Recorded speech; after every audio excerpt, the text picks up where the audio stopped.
Hari Om and good morning. Welcome to the online class of Chinmaya Mission College.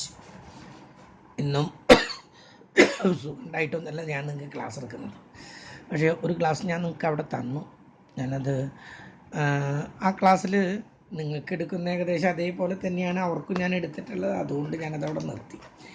ഇനി ആ ക്ലാസ്സിൽ തന്നെ continue ചെയ്യാം. പക്ഷേ അതിനിടയ്ക്ക് പാർഷ്യൽ കോറിലേഷനും മൾട്ടിപ്പിൾ കോറിലേഷനാണ് പിന്നെ അവർക്ക് പഠിക്കാനുള്ളത്. അതുകൊണ്ട് നിങ്ങൾക്ക് അതിൻ്റെ ഉള്ളിൽ കയറി പിന്നത്തെ ക്ലാസ് അവരുടെ ഇത് ഉപയോഗിക്കാൻ പറ്റില്ല. അതുകൊണ്ട് ഞാൻ വേറെ നമുക്ക് വേറെ തുടങ്ങാൻ ഉദ്ദേശിച്ചു. ശ്രദ്ധിക്കും.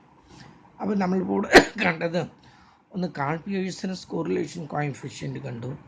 അത് കഴിഞ്ഞിട്ട് നമ്മൾ കണ്ടത് സ്പിയർമാൻസ് റാങ്ക് കോറിലേഷനും കണ്ടു.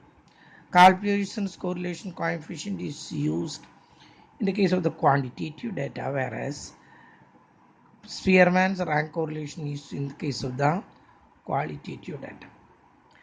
ഒട്ടുമുക്ക പരീക്ഷകൾക്കും ഈ സ്പിയർമാൻ്റെയാണ്. കഴിഞ്ഞ പ്രാവശ്യത്തെ ഞാൻ ആ ക്വസ്റ്റ്യൻ പേപ്പറിൽ നിന്നൊന്നും തന്നു ഞാൻ നിങ്ങൾക്ക്. പക്ഷേ അത് വിചാരിച്ചിട്ട് സ്പിയർമാൻ തന്നെ വരണമെന്ന് നിർബന്ധമൊന്നുമില്ല കേട്ടോ. പിന്നെ നമ്മൾ ഇന്നത്തെ ക്ലാസ് കണ്ടല്ലോ, അതായത് റിപ്പീറ്റ് ചെയ്ത് വരിക, ഒരേ സംഖ്യകൾ റിപ്പീറ്റ് ചെയ്ത്, ദാറ്റ്സ് ബിറ്റ് കോംപ്ലിക്കേറ്റഡ്. അത് പറ്റുന്നില്ലെങ്കിൽ ജസ്റ്റ് ലീവ് ഇറ്റ്. അത് നമുക്ക് അടിച്ച് പിടിച്ച് നിൽക്കരുത്. ആ ഒരു പ്രോബ്ലം പറ്റുന്നില്ലെങ്കിൽ അതങ്ങ് വിടാം. ഏത് ഞാൻ പറഞ്ഞു 1/12 ഇൻറ്റു m³ - m പ്ലസ്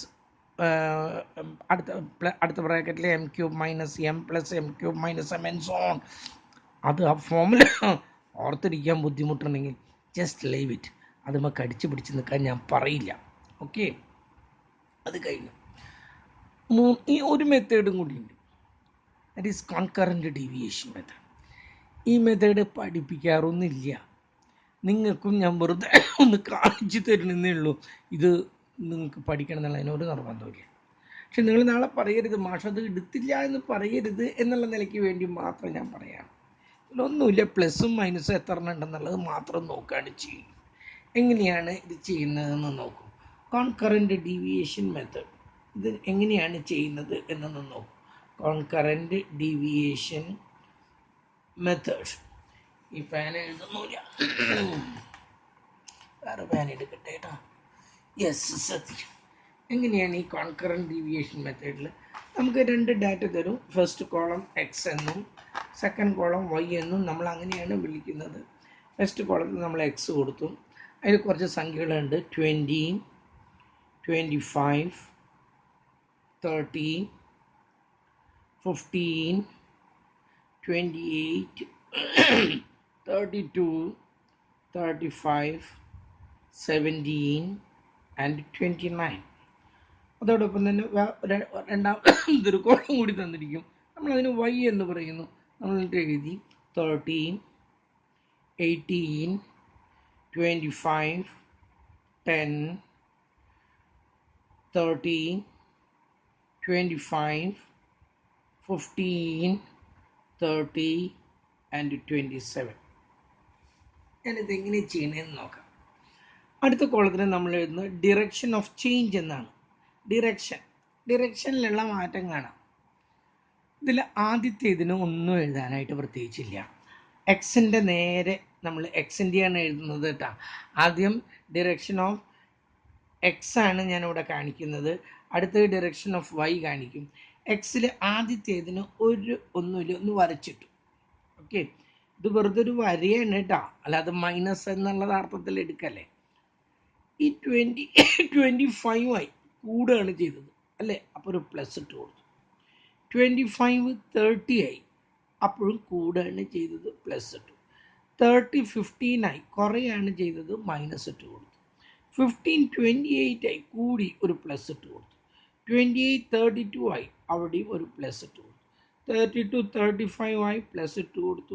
35 17 ആയി, മൈനസ് ഇട്ട് കൊടുത്തു. 17 29 ആയി, ഒരു പ്ലസ് ഇട്ട് കൊടുത്തു. ഫസ്റ്റിന് ഇല്ല. ഓക്കെ, അടുത്ത കോളത്തിൻ്റെ പേര് എഴുതി direction of change in Y. ആദ്യത്തേതിന് ഇല്ല കേട്ടല്ലോ, അത് മൈനസ് ഒന്നല്ല, ഇല്ല. 30 18 ആയി, മൈനസ് ഇട്ട് കൊടുത്തു. 18 25 ആയി, പ്ലസ് ഇട്ട് കൊടുത്തു. 25 10 ആയി, മൈനസ് ഇട്ടു 1030 ആയി, പ്ലസ് ഇട്ട് കൊടുത്തു 30 25 ആയി, മൈനസ് ഇട്ട് കൊടുത്തു 25 15 ആയി, വീണ്ടും മൈനസ് 15 30 പ്ലസ് 30 27 ആയി, മൈനസ്. ഓക്കെ, അവസാനത്തെ കോളം അതാണ് നമുക്ക് കിട്ടേണ്ട കോളം. അതിന് നമ്മൾ പറയുന്ന പേര് സി എന്നാണ് നമ്മൾ ആ കോളത്തിന് കൊടുക്കുന്നത്. ചിലരത് ഡി എക്സ് ഡി വൈ എന്നൊക്കെ ഇടും. Let us take it as C. നോക്കൂ, ആദ്യത്തേതിന് ഒന്നുമില്ല കേട്ടല്ലോ, ആദ്യത്തേന് ഒന്നുമില്ല, അത് അങ്ങനെ തന്നെ കിടക്കട്ടെ. ഇത് രണ്ടും മൾട്ടിപ്ലൈ ചെയ്യുന്നു, ഈ എക്സും വൈയും കൂടി മൾട്ടിപ്ലൈ ചെയ്യുന്നു. Plus into minus minus, plus into plus plus, minus into minus plus, plus into plus plus, plus into minus minus, plus into minus minus, plus into minus minus, plus into minus minus. എത്ര എണ്ണം കിട്ടി നമുക്ക്? ഇനി ഇത്രയും കഴിയുമ്പം പ്ലസ്സുകൾ എത്ര എണ്ണം ഉണ്ടെന്ന് നോക്കാം. എത്ര എണ്ണം ഉണ്ട്? 3 എണ്ണം ഉണ്ട്. അതവിടെ എഴുതിയിട്ടു. പ്ലസ്സുകൾ മാത്രമേ നമ്മൾ എടുക്കുന്നുള്ളൂ. ഇതിൻ്റെ ഫോമുല ഇതാണ്, ഗാമ ഈസ് ഈക്വൽ ടു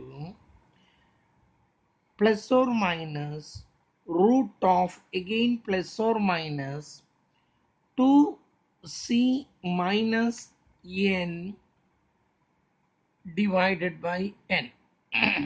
ഇതാണ് ഇതിൻ്റെ formula. Plus or minus root of വീണ്ടും plus or minus 2c minus n by n. നോക്കൂ, ഇതിൻ്റെ ഉള്ളിൽ ഒരു സംഖ്യ വന്നു, 16 വന്നു എന്ന് കരുതാം കേട്ടല്ലോ. പ്ലസ് 16 ആണെങ്കിൽ അതിൻ്റെ റൂട്ട് എത്രയാണ്? അതിൻ്റെ പ്ലസ് 4 ആക്കി എടുക്കണം. ഇതിൻ്റെ ഉള്ളിൽ മൈനസ് 16 ആണ് വന്നത് എങ്കിൽ നമ്മൾ അതിൻ്റെ റൂട്ട് എത്രയായിട്ട് എടുക്കേണ്ടത്? മൈനസ് 4 ആയിട്ട് എടുക്കണം. അതാണ് ഉള്ളിലും പുറത്തും റൂട്ട് ചിഹ്നങ്ങൾ ഇട്ടിരിക്കുന്നത്. നമ്മൾ ഇതിലേക്ക് അപ്ലൈ ചെയ്യാണ്. Plus or minus root of plus or minus 2 into സിയുടെ വില എത്ര കിട്ടിയത്? 3 മൈനസ് എൻ. അവിടെ തെറ്റരുത്, എൻ എന്ന് പറയുന്നത് 9 എണ്ണം ഉണ്ടാകാൻ പാടില്ല. ആദ്യത്തേതിനെ നമ്മൾ കണക്കിലെടുക്കുന്നില്ല, അതിന് ചിഹ്നമില്ല, 8 എണ്ണേ ഉള്ളൂ. അതാണ് നമ്മളിവിടെ താഴെ എഴുതേണ്ടത്. ഇവിടെ എഴുതേണ്ടത് 8, ഇവിടെയും എഴുതേണ്ടത് 8. അടുത്തത് is equal to plus or minus root of plus or minus 3 2s are 6 minus 8 by 8 is equal to plus or minus root of plus or minus 6 നിന്ന് 8 പോയാൽ ചെറുതിൽ നിന്ന് വലുത് പോയാൽ മൈനസ് 2 ബൈ 8. മൈനസ് 2നെ 8 കൊണ്ട് ഡിവൈഡ് ചെയ്യുന്നു. അപ്പോൾ നമ്മൾ അടുത്ത സ്റ്റെപ്പ് എഴുതുന്നു, plus or minus root of plus or minus ഉണ്ട്, ഇതിനെ ഇതുകൊണ്ട് ഡിവൈഡ് ചെയ്യുമ്പോൾ 0.25 കിട്ടും. 0.25 കിട്ടും. 0.25 ഇത് ആ 0.25ൻ്റെ ചിഹ്നം എന്താണ്? നെഗറ്റീവാണ്. കണ്ടല്ലോ, നെഗറ്റീവ്. ഒരു നെഗറ്റീവ് പോസിറ്റീവ് ആയതുകൊണ്ട് നെഗറ്റീവാണ്. ഇതിൽ നെഗറ്റീവാണ് നമ്മൾ എടുക്കേണ്ടത്. ഇതിൻ്റെ റൂട്ട് 0.25ൻ്റെ റൂട്ട് 0.5 ആണ്. അതിൽ ഏതാണ് ഇതിൻ്റെ ചിഹ്നം എന്താണോ അത് തന്നെയാണ് ഇവിടെ എടുക്കേണ്ടത്. ഇതാണ് അതിൻ്റെ ഉത്തരം. ഇതിൻ്റെ പ്ലസ് ഇട്ടിരിക്കുന്ന മൈനസ് അല്ല അതിൻ്റെ ചിഹ്നം. ഇത് മൈനസ് ആണ്, ഇവിടെയും മൈനസ് ആയിരിക്കണം, -0.5. ഓക്കെ, ഇതിൻ്റെ ഉള്ളിൽ റൂട്ടിൻ്റെ ഉള്ളിൽ മൈനസ് ഒന്നും വന്ന ഉത്തരങ്ങളൊന്നും ഇല്ല കേട്ടോ. ഇതൊക്കെ ഒരു ഇമാജിനറി, ഒരു തരം കളികൾ എന്ന് പറഞ്ഞോണോ മാത്രം തന്നെ. പിന്നെ ഇത് വെറും പോസിറ്റീവ് നെഗറ്റീവ് തമ്മിലുള്ള വ്യത്യാസം കാണുന്നു എന്നുള്ളതിൽ കൂടുതലായിട്ട് അതിലൊന്നുമില്ല. അപ്പോൾ കോൺകറൻറ്റ് ഡീവിയേഷൻ കഴിഞ്ഞു. അപ്പം നമ്മൾ ആ ചാപ്റ്ററിൽ കോറിലേഷൻ എന്ന ചാപ്റ്ററിൽ നിന്ന് കുറേ ചോദ്യങ്ങളുണ്ടാണ്. What is correlation, what is positive correlation, what is negative correlation, what is partial correlation, what is multiple correlation, what is linear correlation, what is simple correlation. Non linear ഞാൻ ഇതുവരെ ചോദിച്ച് കണ്ടിട്ടില്ല. What is scatter diagram, what is the formula to find out the Karl Pearson's formula, what is the formula to find out the Spearman's formula, when the Spearman's formula is used to find the correlation. കുറേ questions അതിൽ തന്നെയുണ്ട്. ഒരു chapter അവിടെ അവസാനിക്കുന്നു. ഇനി നമ്മൾ അടുത്ത ചാപ്റ്ററിലേക്ക് കിടക്കുകയാണ്. ആ ചാപ്റ്റർ, ഇത് രണ്ടും കണക്റ്റഡ് ആയിട്ടുള്ള ചാപ്റ്റേഴ്സാണ്. അതൊരു മൊഡ്യൂളിൽ തന്നെയാണ് അത് ഒതുക്കിയിരിക്കുന്നത്. അടുത്ത ചാപ്റ്ററിൻ്റെ പേര് റിഗ്രഷൻ എന്നാണ്. സാധാരണ ഞാൻ പറയും ഈ ഇപ്പോൾ പഠിച്ച ചാപ്റ്ററിൽ നിന്ന് അല്ലെങ്കിൽ പിന്നെ ചോദിക്കുന്ന സാധ്യതയുള്ള ചാപ്റ്ററാണ് റിഗ്രഷൻ എന്ന് പറയുന്ന ചാപ്റ്റർ. റിഗ്രഷൻ അനാലിസിസ് കാണാൻ പറ്റില്ല അല്ലേ? ഇതിൻ്റെ പേരെന്താണെന്നാ പറഞ്ഞത്? റിഗ്രഷൻ അനാലിസിസ് എന്നാണ് ഈ ചാപ്റ്ററിൻ്റെ പേര്. എന്താണ് റിഗ്രഷൻ അനാലിസിസ് എന്ന് നോക്കാം. ഞാൻ കുറച്ച് ക്ലാസ് എടുക്കാൻ തന്നെ തീരുമാനിച്ചതാണ് കേട്ടോ. സാരമില്ല, എങ്ങനെയെങ്കിലും ഒന്ന് പിടിച്ച് നിൽക്കട്ടെ, നോക്കട്ടെ. എന്താണ് regression analysis? See, in the last chapter we have studied how to find the relationship between two variables. Not only the relationship but also the direction of change between the two variables. രണ്ട് വേരിയബിളിലെ direction of change അതിൻ്റെ degree of റിലേഷനും നമ്മൾ കണ്ടുപിടിച്ചു. For example എക്സും വൈയും നമുക്ക് തന്നിരിക്കുന്നത് എക്സും Y ആണ്. X തന്നിട്ടുണ്ട് 10, 30, 40, 50 ഇങ്ങനെയാണ്. വൈ തന്നിട്ടുണ്ട് 7, 14, 28, 35 ഇങ്ങനെ തന്നിട്ടുണ്ടെന്ന് കരുതാം. നമ്മളിത് കോറിലേഷനിലൂടെ once established that there exists relationship between the two variables. രണ്ട് വേരിയബിളുകൾ തമ്മിൽ റിലേഷൻ ഉണ്ട്, നല്ലപോലെ റിലേഷൻ ഉണ്ട് എന്ന് സ്ഥാപിച്ചു കഴിഞ്ഞാൽ എങ്കിൽ if they are having some kind of relationship, then we will be interested to find the unknown value of one variable given the known value of another variable. ഈ രണ്ട് തമ്മിൽ ബന്ധമുണ്ടെങ്കിൽ ഇതിൻ്റെ ഇവിടുത്തെ വില 70 ആണെങ്കിൽ ഇതിൻ്റെ കറസ്പോണ്ടിങ് ആയിട്ടുള്ള വൈ എത്ര? അല്ലെങ്കിൽ ഇതിൻ്റെ ഇവിടുത്തെ വില 63 ആണെങ്കിൽ അതിൻ്റെ കറസ്പോണ്ടിങ് ആയിട്ടുള്ള എക്സിൻ്റെ വാല്യൂ എത്ര? എക്സിൻ്റെ വാല്യൂ തന്നിട്ട് വൈൻ്റെ വാല്യൂ കണ്ടുപിടിക്കാൻ ആഗ്രഹിക്കുക, അല്ലെങ്കിൽ വൈൻ്റെ വാല്യൂ തന്നിട്ട് എക്സിൻ്റെ വാല്യൂ കണ്ടുപിടിക്കാൻ we will be interested. If there exists relationship between these two variables, ഈ രണ്ട് വേരിയബിളുകളും തമ്മിൽ റിലേഷൻഷിപ്പ് ഉണ്ട്, that we already established, നമ്മൾ അത് സ്ഥാപിച്ചു കഴിഞ്ഞു എങ്കിൽ if it is so, then we will be interested to know what is the value of y corresponding to 70, or what is the value of x corresponding to the value of y 63. y 63 ആണെങ്കിൽ എക്സിൻ്റെ വില എത്രയാണ്?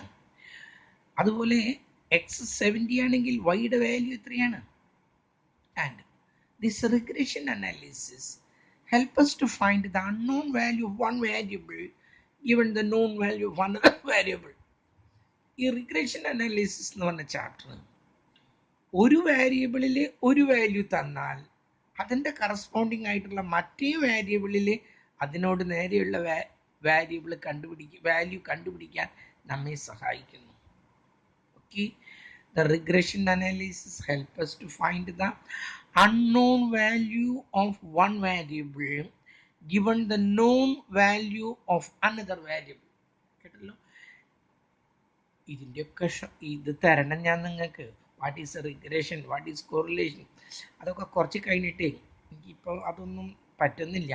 PDF-ലാക്കിയിട്ട് എങ്ങനെയാണ് വേണ്ടെങ്കിൽ ഞാനൊന്ന് നോക്കട്ടെ. എനിക്ക് ഈ കമ്പ്യൂട്ടറിൽ നിങ്ങളുടെ പോലെ ഇങ്ങനെ കൈ കൊണ്ടൊന്നും ഇങ്ങനെ അധികം നേരം ഇരുന്ന് ടൈപ്പ് ചെയ്യാനൊന്നും പറ്റില്ല.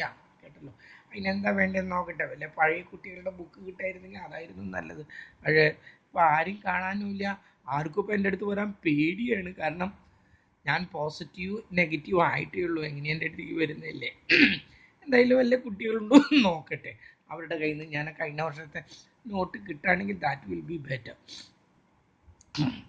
പിന്നെ എനിക്കങ്ങനെ ഒരു നോട്ടൊന്നും ഇല്ല കുട്ടികളെ. ഞാനിങ്ങനെ ക്ലാസ്സിലേക്ക് ഇങ്ങനെ വരും, ഓഫ് ഹാൻഡായിട്ട് അത് പറയും.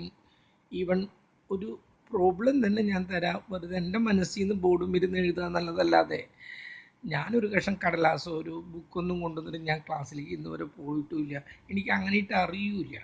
കേട്ടല്ലോ, ഞാനിങ്ങനെ പറയും.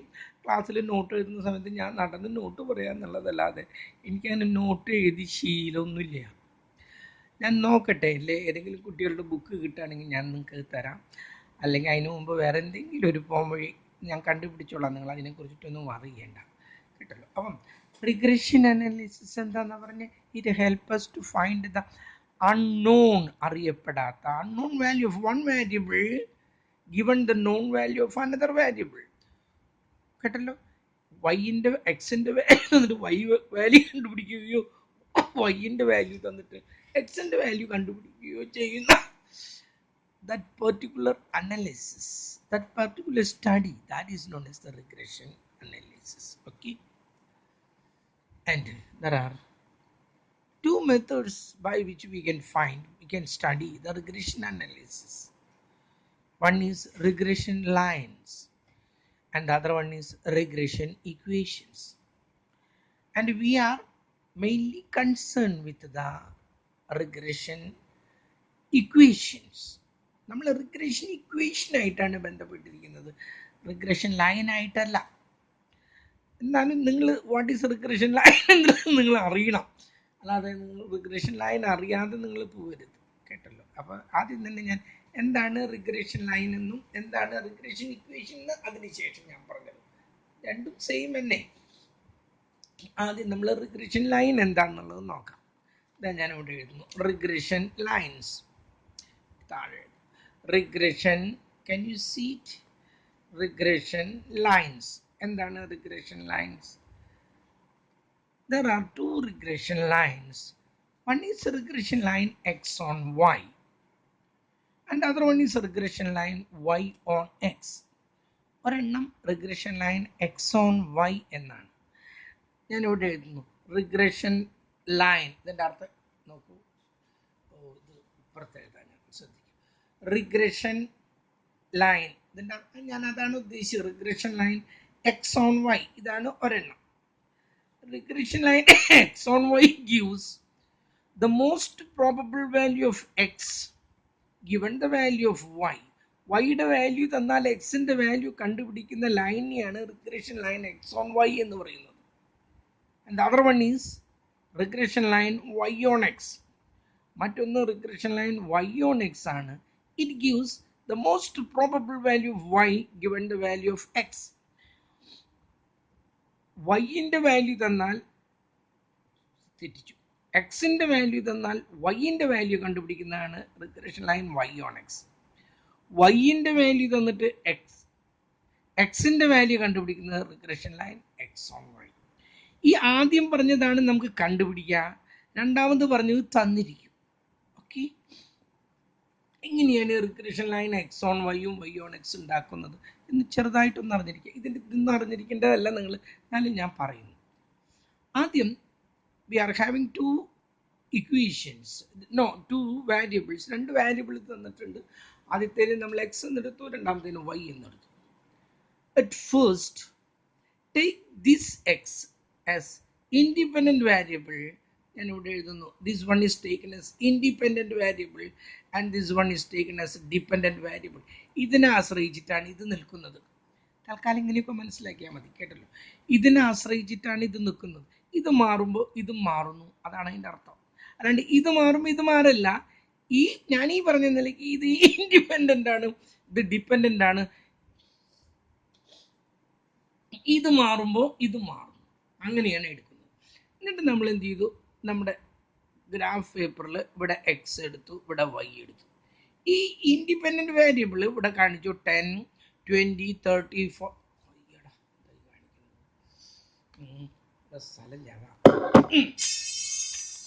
ശ്രദ്ധിക്കും, ഇവിടെ വരച്ചു, ഗ്രാഫ് പേപ്പറിൽ വരച്ച് ഇത് എക്സ് എടുത്തു, വൈ എടുത്തു.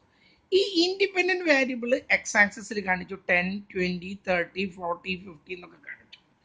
വൈ ആക്സിസിൽ ഡിപെൻഡൻറ്റ് വേരിയബിൾ കാണിച്ചു 7 എവിടെയാണെന്ന് നോക്കി, 14, 21, 20 അതൊക്കെ കാണിച്ചു. എന്നിട്ട് 10ൻ്റെ നേരെ 7 ഒരു പോയിന്റ് ഇട്ടു, 20യുടെ നേരെ 14 അടുത്ത പോയിന്റ് ഇട്ടു, 30യുടെ നേരെ 21 അടുത്ത പോയിന്റ് ഇട്ടു, 40യുടെ നേരെ 28 അടുത്ത പോയിന്റ് ഇട്ടു, 50യുടെ നേരെ 35 ഇങ്ങനൊരു പോയിന്റ് ഇട്ടു. ഇതിൻ്റെ എല്ലാം ഉള്ളിലൂടെ കടന്നു പോകാവുന്ന ഒരു ലൈൻ, എല്ലാ ലൈനും ടച്ച് ചെയ്യില്ല, ഒരു സ്ട്രെയിറ്റ് ലൈൻ ഏകദേശം ഇതിൻ്റെയൊക്കെ അടുത്തോടെ കടന്നു പോകാവുന്ന ഒരു ലൈൻ ഉണ്ടാക്കും. This one is known as the regression line y on x. ഇതിൻ്റെ പേരാണ് y on x എന്ന്. ഇത് x തന്നാൽ yൻ്റെ വാല്യൂ കണ്ടുപിടിക്കാൻ ഉപകരിക്കുന്ന ലൈനെയാണ് regression line y on x എന്ന് പറയുന്നത്. നമുക്ക് എക്സ് തന്നിട്ടുണ്ട്. എക്സ് തന്നിരിക്കുന്നത് 70 ആണ്. നമ്മളിവിടെ 70 എടുത്തു, അളന്നിട്ട് 70 എടുത്തു, ഒരു വര വരച്ചു ഇതിലേക്ക്. ഇവിടെ നിന്നും നമ്മൾ ഇങ്ങോട്ടും ഒന്ന് കൂട്ടിമുട്ടിച്ചു. എന്നിട്ട് നമ്മൾ നോക്കി അത് എത്രയാണ് ഈ 70ൻ്റെ അവിടെ കറസ്പോണ്ടിങ് ആയിട്ടുള്ള എത്രയാണ് വരണേന്ന് നോക്കി. നോക്കിയപ്പോൾ 49 ആണ് കിട്ടിയത്. ഇത് 70 ആണെങ്കിൽ ഇത് എത്രയാണ്? 49 ആണ്. എക്സിൻ്റെ വാല്യൂ തന്നു, വൈൻ്റെ വാല്യൂ കണ്ടുപിടിച്ചു. എക്സിൻ്റെ വാല്യൂ 25 ആണ്. 25 ഒരു പോയിന്റ് ഇങ്ങോട്ട് നീട്ടി ഇങ്ങോട്ട് വരച്ചാൽ എന്തിൻ്റെ വാല്യൂ കിട്ടി? വൈൻ്റെ വാല്യൂ കിട്ടി. ഓക്കെ, ഇനി അപ്പോൾ regression line y on x കിട്ടി. എക്സിൻ്റെ വാല്യൂ തന്നാൽ വൈൻ്റെ വാല്യൂ കണ്ടുപിടിക്കും. അടുത്തത് കിട്ടേണ്ടത് regression line y on x ആണ്. അതിന് വേണ്ടിയിട്ട് നമ്മൾ എടുക്കുന്നത് the second one, that is the y, that one is taken as independent variable and the first one is taken as dependent variable. ഇതാണ് ഇൻഡിപെൻഡന്റ് വേരിയബിൾ. ഇതിനെ ആശ്രയിച്ചിട്ടാണ് ഇത് നിൽക്കുന്നത്. ഇതിന് മാറ്റം വന്നാൽ ഇതിന് മാറ്റം വരും. അങ്ങനെയാണ് ഈ പ്രാവശ്യം നമ്മൾ അസ്യൂം ചെയ്യുന്നത്. എന്നിട്ട് നമ്മൾ ഈ y ഉണ്ടല്ലോ അത് എക്സ് ആക്സിസിലാണ് കാണിക്കുന്നത്. ഇൻഡിപെൻഡന്റ് വേരിയബിൾ എന്താണോ അത് അടയാളപ്പെടുത്തി 7, 14, 21, 28, 35 എന്നൊക്കെ അടയാളപ്പെടുത്തി. ഇവിടെ 10, 20, 30, 40, 50 എന്ന് അടയാളപ്പെടുത്തി. എന്നിട്ട് നേരത്തെ 10ൻ്റെ നേരെ 7 ആണ് എടുത്തത്. ഈ പ്രാവശ്യം 7ൻ്റെ നേരെ 10 ആണ് എടുക്കുന്നത്. അപ്പോൾ വേറൊരു പോയിന്റ് ആണ് കിട്ടുക. 14ൻ്റെ നേരെ 20 ആണ് എടുക്കുന്നത്, വേറൊരു പോയിന്റ് കിട്ടി. 21ൻ്റെ നേരെ 30, വേറൊരു പോയിന്റ് കിട്ടി. 28ൻ്റെ നേരെ 40, വേറൊരു പോയിന്റ് കിട്ടി. ഇതിലൂടെ എല്ലാം കടന്നു പോകുന്ന ഒരു വര വേറെ കിട്ടി നമുക്ക്. ഇതിനെ പറയുന്ന പേര് regression line X on Y എന്നാണ്. ഇത് വൈൻ്റെ വാല്യൂ തന്നാൽ എക്സിൻ്റെ വാല്യൂ കണ്ടുപിടിക്കുന്നതാണ്. ഓക്കെ, വൈൻ്റെ വാല്യൂ തന്നിട്ടുണ്ട് എത്രയാണ്? 63. അപ്പം നോക്കൂ, ഇവിടെയാണ് ഇപ്രാവശ്യം വൈ കിടക്കുന്നത്. വൈ എന്നുള്ളതല്ല, ഇൻഡിപെൻഡന്റ് വേരിയബിൾ ഇവിടെയാണ് കിടക്കുന്നത്. 63 എവിടെയാണ് കിടക്കണമെന്ന് നോക്കി. 63 എടുത്തു, അത് ഇതിലേക്ക് കൂട്ടി മുട്ടിച്ചു, എന്നിട്ട് അതിൽ നിന്നൊരു വര വരച്ചു. ഈ കിട്ടുന്ന വാല്യൂ എത്രയാണോ, അത് 90 ആണെങ്കിൽ 90 എത്രയാണ്? അതാണ് എന്തിൻ്റെ വാല്യൂ? എക്സിൻ്റെ വാല്യൂ. കേട്ടല്ലോ, ഇപ്രാവശ്യം എക്സ് ഇവിടെയാണ് കിടക്കുന്നത്. കേട്ടല്ലോ. അപ്പം ഇൻഡിപെൻഡന്റ് വേരിയബിൾ എക്സ് ആക്സിസിൽ എടുക്കുന്നു, ഡിപ്പെൻഡന്റ് വേരിയബിൾ വൈ ആക്സിസിൽ എടുക്കുന്നു. 2 ലൈൻ നമുക്ക് അങ്ങനെ കിട്ടും. ആ 2 ലൈൻ, ഒന്ന് regression line x on y which gives the most probable value of x given the value of y, and the other one is regression line y on x gives the most probable value of y given the value of x. Okay, from the intersection point of these two line, ഈ 2 line കൂട്ടിമുട്ടുന്ന പോയിന്റിൽ നിന്നും ഇവിടേക്ക് ഇങ്ങനെ ഒരു വര വരച്ചാൽ that gives the arithmetic mean of x. എക്സുകളെല്ലാം കൂടി കൂട്ടി നമ്പർ കൊണ്ട് ഡിവൈഡ് ചെയ്ത് കിട്ടുന്നത് ഇവിടെ കിട്ടും. ഇതിനെ ഇങ്ങോട്ടൊരു വര വരച്ചാൽ ആ കിട്ടുന്നത് y എല്ലാം കൂടി കൂട്ടിയിട്ട് അതിനെ നമ്പർ കൊണ്ട് ഡിവൈഡ് ചെയ്താൽ ആ കിട്ടുന്നതാണ് അതിൻ്റെ അരിത്തമാറ്റിക് മീൻ. അരിത്തമാറ്റിക് ചോദ്യം ഇതാണ് വരുന്നത്, how can you find the arithmetic mean of x and y by 2 regression line? 2 regression ലൈനിലൂടെ how can you find the x bar and y bar? അപ്പം എന്താ പറയുന്നത്, from the intersection point, intersection point എന്ന് പറഞ്ഞാൽ കൂട്ടിമുട്ടാം. From the intersection point of the regression equation x on y and the regression equation y on x, draw a line to the x-axis that gives the arithmetic mean of x, and draw a line to the y-axis that gives the value of y bar. x ബാറും y ബാറും കിട്ടി. Regression ലൈനും കഴിഞ്ഞു. അപ്പോൾ regression line കഴിഞ്ഞു. ഇനി നമുക്ക് കിട്ടുന്നത് regression equation ആണ്. അടുത്തത് നമുക്ക് കിട്ടുന്നത് റിഗ്രഷൻ ഇക്വേഷൻ ആണ്. എന്താണ് റിഗ്രഷൻ ഇക്വേഷനും കൂടി എന്താന്ന് പറഞ്ഞിട്ട് നിർത്താം നമുക്ക്. Regression lines are graphic methods. Regression line എന്ന് പറഞ്ഞാൽ നമ്മൾ ഇത് നേരത്തെ പഠിച്ചത് ഗ്രാഫിലൂടെയാണ് കണ്ടതെങ്കിൽ റിഗ്രഷൻ ഇക്വേഷൻസ് ആർ എന്ന് കൊടുക്കുന്നു. Regression equations are the mathematical method or algebraical method. അതാണ് ഇവ തമ്മിലുള്ള വ്യത്യാസം. ആദ്യത്തേത് ഗ്രാഫിക് മെത്തേഡ് ആണെങ്കിൽ ഇത് മാത്തമാറ്റിക്കൽ മെത്തേഡാണ്, algebraical മെത്തേഡാണ്. Like the regression lines, there are two regression equations. One is a regression equation x on y, and the other one is a regression equation y on x. നമ്മൾ അവിടെ പറഞ്ഞത് തന്നെയാണ് ഇവിടെയും പറയുന്നത്. Regression equation x on y gives the most probable value of x given the value of y. Regression equation y on x gives the most probable value of y given the value of x. Okay. ഇനി നമ്മൾ ഇതിൻ്റെ mathematical version ആണ് കാണാൻ പോകുന്നത്. That we can see tomorrow. അത് നാളെ കാണാം നമുക്ക്. Okay, that's all for today.